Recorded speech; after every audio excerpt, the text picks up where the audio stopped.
நம்ம இன்னைக்கு டஸ் யூஸ் பண்ணி வர சென்டென்சஸை பார்க்க போகிறோம். டஸ் டிஓஇஎஸ் அந்த டஸ் யூஸ் பண்ணி வர சென்டென்சஸை பார்க்க போகிறோம்.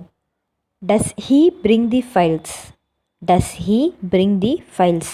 அவர் கோப்புகளை கொண்டு வருகிறாரா? ஃபைலை தமிழில் கோப்புகள்னு சொல்லுவோம். கோப்பு, கோப்பை, கோப் அப்படின்னு சொல்லுவோம். Does he bring the files? அவர் கோப்புகளை கொண்டு வருகிறாரா? இப்போது மேனேஜர் கேட்பாங்க இல்லையா, கீழே இருக்கவங்ககிட்ட அவரை இப்போ யாரோ ஒருத்தங்க நேம் சொல்லி அவங்கள கொண்டு வராரா அப்படின்னு சொல்லி கேளுங்க. அவரை ராஜ் கொண்டு வராரான்னு கேளுங்க, மீனா கொண்டு வராங்களான்னு சொல்லி கேளுங்க அப்படின்னு கேட்போம் இல்லையா. அவர் கொண்டு வராரா அப்படிங்கிறத இங்கிலீஷில் எப்படி கேட்கணும்னா does he bring the files? அதுக்கான தமிழ் அர்த்தம் அவர் கோப்புகளை கொண்டு வருகிறாரா. நோ, அடுத்த sentence, no he does not bring the file. No he does not bring the file. இல்லை, அவர் கோப்பை கொண்டு வரவில்லை. No he does not bring the file. இல்லை, அவர் கோப்பை கொண்டு வரவில்லை. இல்லை, அவர் ஃபைல் எடுத்துகிட்டு வரலங்கிறத இங்கிலீஷில் எப்படி சொல்லணும்னா no he does not bring the file. இல்லை, அவர் கோப்பை கொண்டு வரவில்லை. அடுத்த சென்டென்ஸ் பார்க்கலாம். Does he draw a picture? Does he draw a picture? அவர் படம் வரைகிறாரா? Does he draw a picture? அவர் படம் வரைகிறாரா? அவர் படம் வரைய தெரியுமா அவருக்கு? அவர் படம் வரைவாரா அப்படின்னு சொல்லி கேட்போம் இல்லையா. அதை இங்கிலீஷில் எப்படி கேட்போம்னா does he draw a picture? அவர் படம் வரைகிறாரா? Yes he draws a picture. Yes he draws a picture? ஆம், அவர் படம் வரைகிறார். Yes he draws a picture? ஆம், அவர் படம் வரைகிறார். ஒரு ஃபோட்டோஷாப்பில் போய்ட்டு இந்த மாதிரி நீங்கள் படம் வரைஞ்சி கொடுப்பீங்களா, அவர் வரைஞ்சி கொடுப்பாரா அப்படின்னு சொல்லி கேட்போல. அவர் வரைகிறாராங்கிறத இங்கிலீஷில் எப்படி கேட்கணுன்னா எஸ் ஹீ, அவர் வரைகிறார் அப்படிங்கிறத எப்படி சொல்லணும்னா இங்கிலீஷில் S he draws a picture. அதுக்கான தமிழ் அர்த்தம் ஆம், அவர் படம் வரைகிறார். அடுத்த சென்டென்ஸ் பார்க்கலாம். Does he give a story book? Does he give a story book? கதை புத்தகம் கொடுக்கிறாரா? Does he give a story book? கதை புத்தகம் கொடுக்கிறாரா? அவர் என்ன புக்கெல்லாம் கொடுத்துட்ருக்காரு, கதை புத்தகம் கொடுக்குறாரா அப்படின்னு சொல்லி கேட்குறோம்ல. அவர் என்ன கதை புத்தகம் கொடுக்குறாராங்கிறத இங்கிலீஷில் எப்படி கேட்கணுன்னா does he gives a story book? அதுக்கான தமிழ் அர்த்தம் கதை புத்தகம் கொடுக்கிறாரா? Yes he gives a story book. Yes he gives a story book? ஆம், அவர் ஒரு கதை புக்கம் கொடுக்கிறார். Yes he gives a story book? ஆம், அவர் ஒரு கதை புத்தகம் கொடுக்கிறார். ஆமாங்க, ஒரு கதை புக் கொடுக்குறாரு அப்படிங்கிறத இங்கிலீஷில் எப்படி சொல்லணும்னா yes he gives a story book? அதுக்கான தமிழ் அர்த்தம் ஆம், அவர் ஒரு கதை புத்தகம் கொடுக்கிறார். Does she meet you everyday? Does she meet you everyday?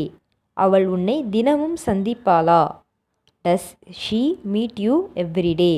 அவள் உன்னை தினமும் சந்திப்பாளா?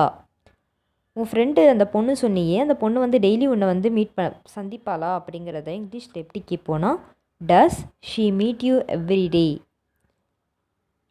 அதுக்கான தமிழ் அர்த்தம் அவள் உன்னை தினமும் சந்திப்பாளா? அடுத்த sentence. Yes she meets me every day. Yes she meets me every day? ஆம், அவள் என்னை தினமும் சந்திக்கிறாள். Yes she meets me every day? ஆம், அவள் என்னை தினமும் சந்திக்கிறாள். ஆமாவா, பக்கத்து கிளாஸ் தான், ஆனால் டெய்லி என்னை சந்திப்பாவ. அந்த பொண்ணு பக்கத்து கிளாஸ் தான் என் ஃப்ரெண்டு, ஆனால் அந்த பொண்ணு டெய்லி என்னை மீட் பண்ணுவா, என்னை சந்திப்பாங்கிறத இங்கிலீஷில் எப்படி சொல்லணும்னா ஆமாங்கிறது yes she meets me every day? அதுக்கான தமிழ் அர்த்தம் ஆம், அவள் என்னை தினமும் சந்திக்கிறாள். Does she sells orange? Does she sell oranges? அவர் ஆரஞ்சு விற்கிறாளா? Does she sell oranges? அவள் ஆரஞ்சு விற்கிறாளா? அந்த பொண்ணு அவள்ங்கிறது ஒரு பொண்ணை தானே குறிக்குது. அந்த பொண்ணு அவள் ஆரஞ்சு விற்கிறாளா அப்படிங்கிறத இங்கிலீஷில் எப்படி கேட்கணுன்னா டஸ் ஷீ செல் ஆரஞ்சஸ்? அதுக்கான தமிழ் அர்த்தம் அவள் ஆரஞ்சு விற்கிறாளா? No she does not sell oranges. No she does not sell oranges. இல்லை, அவள் ஆரஞ்சு விற்கவில்லை. No she does not sell oranges.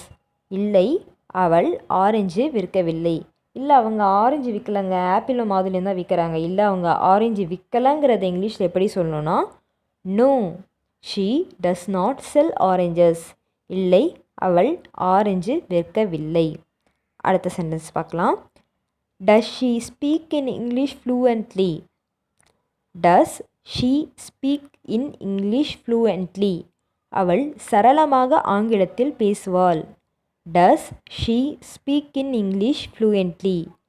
அவள் சரளமாக ஆங்கிலத்தில் பேசுவாள். அந்த பொண்ணு என்னம்மா இங்கிலீஷ் பேசுவா தெரியுமா? அப்படி ஃப்ளூயண்ட்டாக அந்த பொண்ணு இங்கிலீஷ் பேசுவா. அவள் சரளமாக இங்கிலீஷ் பேசுவாங்கிறத இங்கிலீஷில் எப்படி சொல்லணும்னா does she speak in English fluently? அதுக்கான தமிழ் அர்த்தம் அவள் சரளமாக ஆங்கிலத்தில் பேசுவாள். அடுத்த sentence. Yes she speak in English fluently? Yes she speaks in English fluently? ஆம், அவள் சரளமாக ஆங்கிலத்தில் பேசுகிறாள். Yes she speak in English fluently? ஆம், அவள் சரளமாக ஆங்கிலத்தில் பேசுகிறாள். ஆமாப்பா, அவள் ஃப்ளூவெண்ட்டாக இங்கிலீஷ் பேசுகிறா. ஆமாம், அவள் ஃப்ளூவெண்ட்டாக இங்கிலீஷ் பேசுகிறாங்கிறத எப்படி இங்கிலீஷில் சொல்லணும்னா yes she speak in English fluently? அதுக்கான தமிழ் அர்த்தம் ஆம், அவள் சரளமாக ஆங்கிலத்தில் பேசுகிறாள். Does the bus come at 2 o'clock? Does the bus comes at 2 o'clock? 2 மணிக்கெல்லாம் பஸ் வந்துருமா? இங்கே வருகிறதா? Does the bus comes at 2 o'clock? 2 மணிக்கெல்லாம் பஸ் வருகிறதா? 2 மணிக்கெலாம் பஸ் இங்கே வந்துடுமா, வருமா, வந்துடுமா அப்படின்லாம் கேட்போம் இல்லையா? அதை இங்கிலீஷில் எப்படி கேட்கணுன்னா does the bus comes at 2 o'clock? அதுக்கான தமிழ் அர்த்தம் 2 மணிக்கெல்லாம் பஸ் வருகிறதா? Yes the bus comes at 2 o'clock.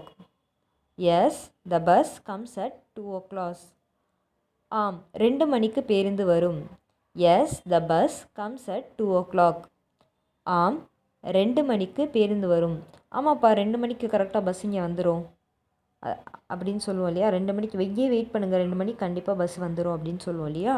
அது இங்கிலீஷில் எப்படி சொல்லணும்னா yes the bus comes at 2 o'clock. ஆம், 2 மணிக்கு பேருந்து வரும். Does the train stop at Manali? Does the train stop at Manali? ரயில் மணலியில் இருக்கிறதா? Does the train stop at Manali? ரயில் மணலியில் இருக்கிறதா? ரயில் அந்த ஸ்டாப்பிங்கில் ட்ரெயின் நிப்பாட்டுவாங்களா அப்படிங்கிறத இங்கிலீஷில் எப்படி கேட்கணுன்னா does the train stop at Manali? ரயில் மணலியில் நிற்கிறதா? No the train does not stop at Manali.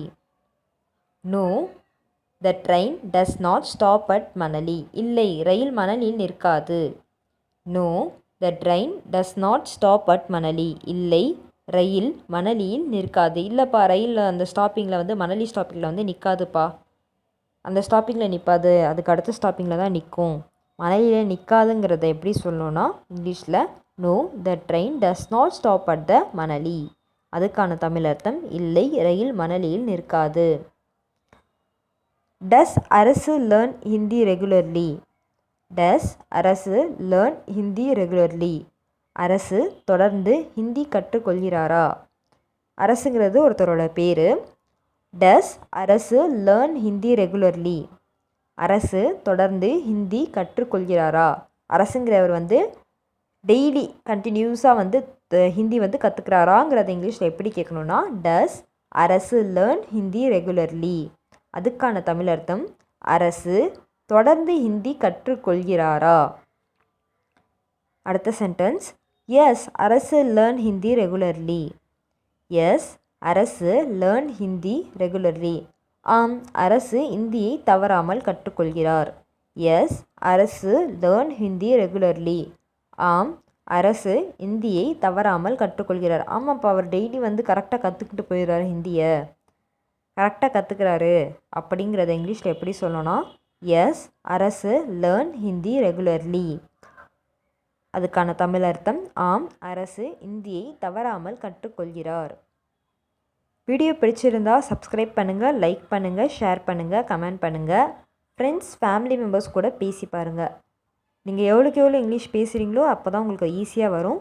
உங்கள் ஃப்ரெண்ட்ஸ் கூடயும் ஃபேமிலி மெம்பர்ஸ் கூடயும் பேசி பாருங்கள். ஃப்ரெண்ட்ஸ் கூட சேட் பண்ணும்போது அந்த சென்டென்சஸை யூஸ் பண்ணி சேட் பண்ணி பாருங்கள். வீடியோ பிடிச்சிருந்தால் லைக் பண்ணுங்கள். தேங்க்யூ.